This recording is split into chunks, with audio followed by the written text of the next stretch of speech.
Breaking news ఇవాళ తెలంగాణకు రానున్నారు AP deputy CM Pawan Kalyan. Jagtial జిల్లా మల్యాల మండలంలోని కొండగట్టు ఆలయాన్ని సందర్శించనున్నారు. ఆయన పర్యటనకు సంబంధించి అన్ని ఏర్పాట్లను అధికారులు పూర్తి చేశారు. ఉదయం 9 గంటలకు బేగంపేట ఎయిర్పోర్ట్ నుంచి హెలికాప్టర్ ద్వారా కొండగట్టకు చేరుకుంటారు. కొండగట్టులోని జేఎన్టీయూలో ల్యాండ్ అయ్యి అక్కడి నుంచి వాహనం ద్వారా నేరుగా ఆంజనేయ స్వామి ఆలయానికి వెళ్తారు.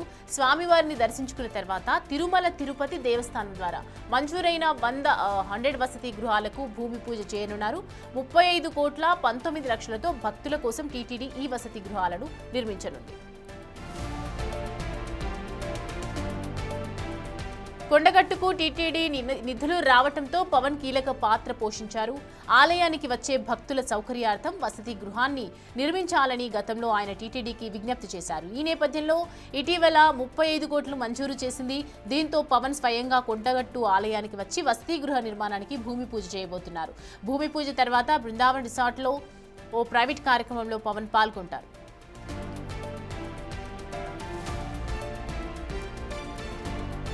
ఆలయం అభివృద్ధి పనుల శంకుస్థాపన తర్వాత జనసేన పార్టీ తెలంగాణ రాష్ట్ర నాయకులు శ్రేణులతో సమావేశం కానున్నట్లు తెలుస్తోంది. ఆ తర్వాత ఇటీవలి తెలంగాణ పంచాయతీ ఎన్నికల్లో జనసేన మద్దతుతో గెలిచిన వారితోనూ సమావేశమవుతారు. కొడిమ్యాల సమీపంలోని బృందావనం రిసార్ట్లో ఈ సమావేశాలు ఏర్పాటు చేసినట్లు సమాచారం. అక్కడి నుంచి తిరుగు ప్రయాణంలో హైదరాబాద్ చేరుకుని ఏపీకి పయనమవుతారు. పవన్ పర్యటన సందర్భంగా కొండగట్టు ప్రాంతంలో భారీ భద్రతను ఏర్పాటు చేసినట్లు పోలీసులు తెలిపారు.